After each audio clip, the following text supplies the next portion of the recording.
is chest bandage or back bandage. Both have the similar steps how we apply in the chest or in the back. For applying chest bandage or back bandage, we put point of the triangular bandage over the unaffected shoulder. Okay, unaffected shoulder means if the injury is on this side, left side, then point should be on right side, and if injury is on the right side in the chest or back, then the point should be on left shoulder. Okay, so unaffected shoulder or unaffected side should have the point. Base should be horizontally across the chest or back as shown in the picture here. So this is point going above.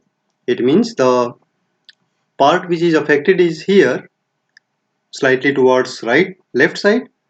Base is here, and one end goes to this side and one end goes to this side. They have come here. Then we tie the knot to each other. Okay, so one end is there, one end is there. We tie ends each other, and one part of this end is tied with the point here. Okay, so in this way we tie the chest or back bandage.